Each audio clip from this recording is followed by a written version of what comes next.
It's going to be difficult for people to prove intellectual inferiority. That's why even in our textbooks in school, they don't like to teach our children about black inventions.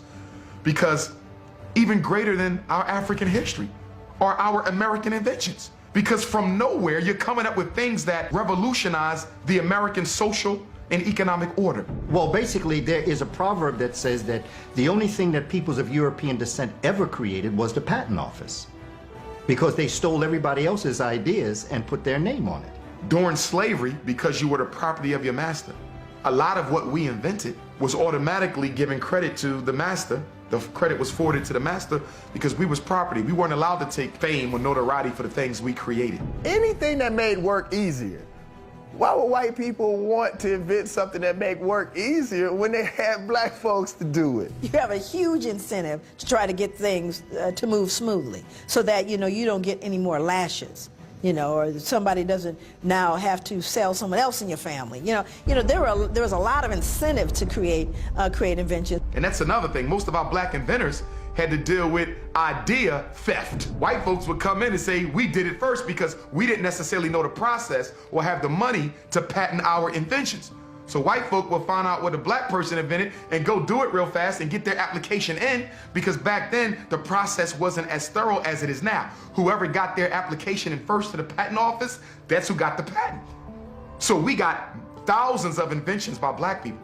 We'll never even know it because of the fact that they were stolen. They don't want anyone to know that we invented things. So if it wasn't for black people, white people couldn't take a dump. A black man invented the toilet, and he just made it white on purpose.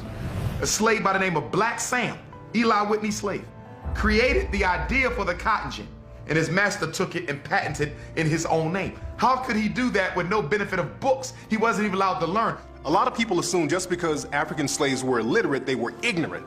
And there's a real big difference, because African people, they had a very elaborate language or elaborate languages over in Africa. When Africans were brought over here, they were taught a bastardized version of English, and they weren't even allowed to see the language written down. And they were taught the language by lower class Europeans who were living in the South. So even though there was that major obstacle, blacks still did phenomenal things. Thomas Edison was known for stealing people's inventions. He was known for taking the inventions of a few African-American inventors. Lewis Latimer, Granville T. Woods actually went to court with Thomas Edison, and Granville T. Woods actually won his case. Thomas Edison tried to bring Granville T. Woods to court on that invention. And I just saw a commercial for Mazda, I believe, cars, where they said, here's a man holding 1,000 patents.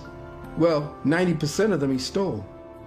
Alexander Graham Bell and Thomas Edison, who are probably considered America's two greatest inventors of all time.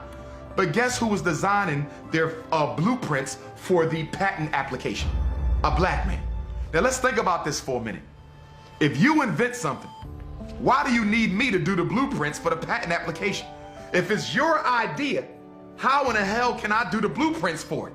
You can't do the blueprints for my idea. I have to do them. So if Latimer is doing the blueprints, if he is your chief draftsman and he's doing your blueprints for your patent application, Alexander Graham Bell, did you invent the telephone, or did Lewis Latimer invent the telephone? Thomas Edison had a whole troop of people that was in his sweatshop, and depending on the invention, he would hand it over to that particular department and tell them, see what it is that does, and then do something a little different, and we'll patent that. And when he took Granville T. Woods' information and tried to make it his own, the court said no.